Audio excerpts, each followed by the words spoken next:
कौन कौन बुला रहा है?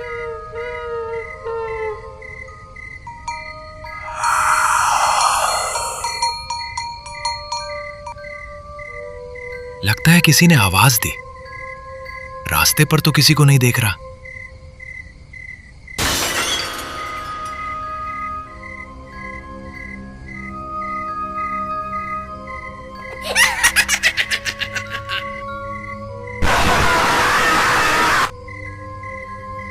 तो क्या आवाज गौरी दादी के घर से आई? अरे बाप रे! आज की कहानी, गौरी दादी का भूत।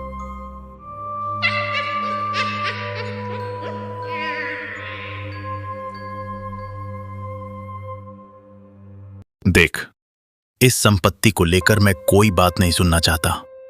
ये संपत्ति मेरी है। मैं शहर से मां को देखने आता था। तू तो एक दिन भी नहीं आया। मैं तेरे जैसे संपत्ति के लालच में नहीं आता था, लेकिन मैं अक्सर गांव के मोरल के पास मां की खबर लेता था। इस संपत्ति में हमें भी हिस्सा चाहिए।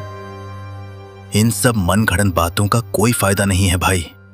मां के मरने से पहले मैं एक बार आया था, और हर महीने पैसे कौन भेजता था? हाँ दादा, मैंने भी तेरी पैसे वाली कहानी सुनी है। तू कितना पैसा देता था मुझे अच्छी तरह पता है। मुझे संपत्ति का हिस्सा चाहिए, वरना मैं कहीं नहीं जा रहा। दीजपुर गांव में गौरी दादी का एक छोटा सा परिवार था। बहुत मुश्किल से उन्होंने अपने 2 बेटों को बड़ा किया, लेकिन नौकरी मिलने के बाद दोनों ने शादी कर ली और शहर में ही रहने लगे। शुरू में कभी कभी गांव आते थे मां से मिलने, लेकिन धीरे धीरे दोनों ने आना बंद कर दिया।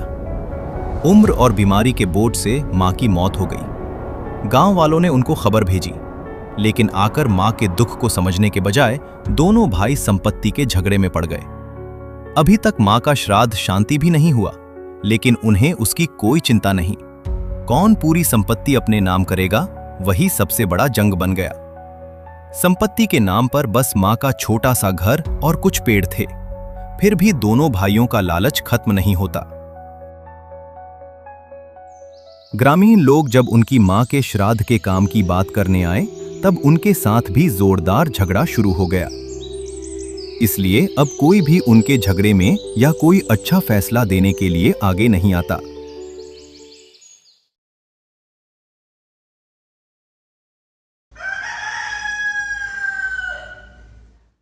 सुन छोटी, तेरी शादी से पहले इस बुढ़िया का ख्याल मैंने ही रखा है। मेरे घर में ही खाती थी वो, और तू तो अभी अभी आई है। गांव में भी बस कुछ दिन ही रही है।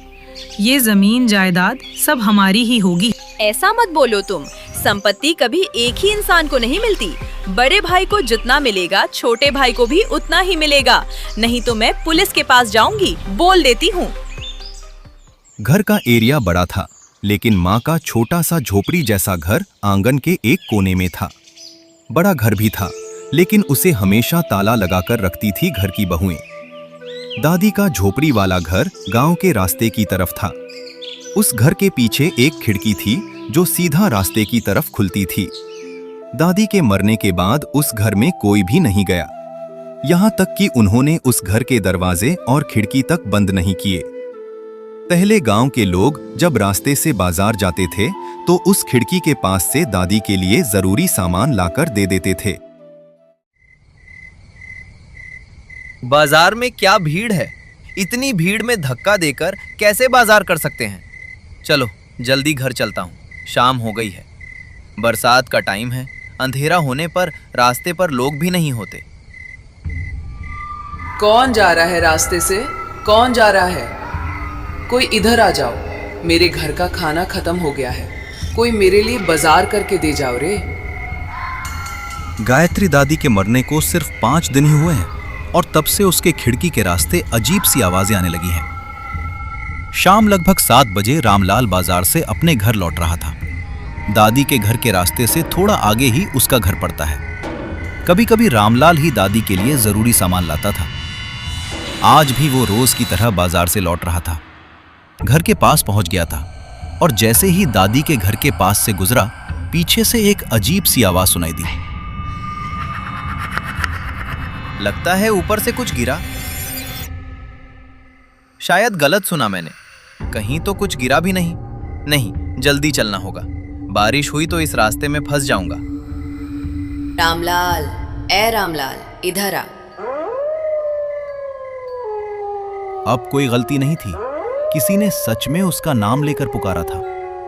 जैसे ही रामलाल पीछे मुड़ा, उसकी नजर पड़ी दादी के घर की खुली खिड़की पर। यह आवाज उसे बहुत पहचानी सी लगी। लेकिन दादी तो मर चुकी है, तो क्या उस घर में कोई और है? अब रामलाल को सच में डर लगने लगा। कोई है क्या वहां? कुछ बोलते क्यों नहीं? अगर कोई है तो सामने आओ। अब कोई आवाज नहीं आती।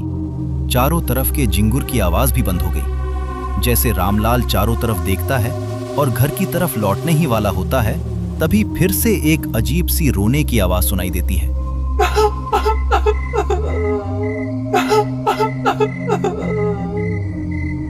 आवाज बिल्कुल उसी खिड़की से बाहर आ रही थी। इस बार रामलाल धीरे धीरे उस खिड़की की तरफ बढ़ता है, देखने के लिए कि कहीं कोई उसे छुपकर डरा तो नहीं रहा।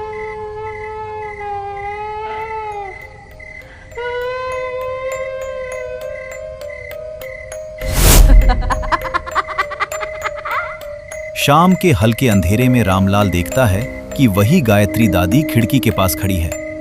लेकिन दादी तो कुछ दिन पहले ही मर चुकी है। रामलाल अपनी आंखों पर विश्वास ही नहीं कर पा रहा था। दादी की आंखें बिल्कुल बदल गई थी, चेहरा अंधेरे में डूबा हुआ। ऐसा लग रहा था जैसे एक जिंदा कंकाल उसके सामने खड़ा हो। रामलाल डर के मारे समझ नहीं पाता क्या करे। चारों तरफ देखता है, लेकिन कोई नहीं होता। आखिर डर के मारे वहीं बेहोश होकर गिर पड़ता है। कोई मुझे पानी दे दो, ये दर्द अब सहा नहीं जा रहा। पानी दे दो।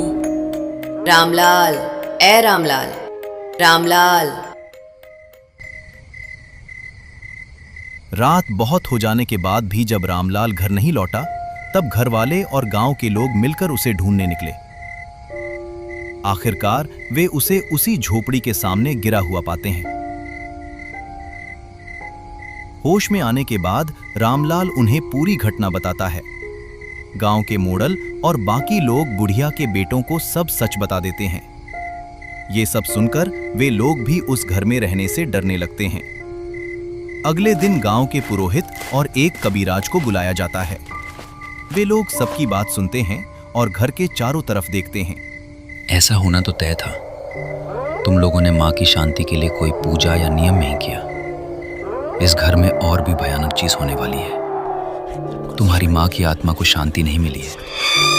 अगर वो किसी पर सवार हो गई तो उसे रोकना बहुत मुश्किल होगा। उसकी शांति के बारे में सोचने के बजाय तुम लोग संपत्ति के लिए लड़ रहे हो। इससे उसकी आत्मा और भी गुस्सा हो गई है। वो आम मौत नहीं मरी, बीमारी के दर्द में धीरे धीरे उसकी मौत हुई। मरने के वक्त तुम लोग उसके मुंह में पानी तक नहीं डाल पाए। अगर तुम लोग जल्दी से पूजा और सारे रीति रिवाज पूरे नहीं करोगे तो ये आत्मा और भी खतरनाक हो जाएगी। इस घर से उसका लगाव है। अगर सब कुछ ठीक से नहीं हुआ तो ये आत्मा कभी इस घर को नहीं छोड़ेगी। डर और शर्म के मारे दोनों भाई उस कबीराज की बात मान लेते हैं। फिर दोनों भाई गांव के पुरोहित को बुलाकर मां की शांति के लिए सभी क्रियाकर्म पूरे करते हैं। उसके बाद न कोई आवाज सुनाई देती है, न किसी की पुकार। लेकिन दोनों भाई उस घर को बेचते नहीं, दरवाजे पर ताला लगाकर वापस शहर चले जाते हैं।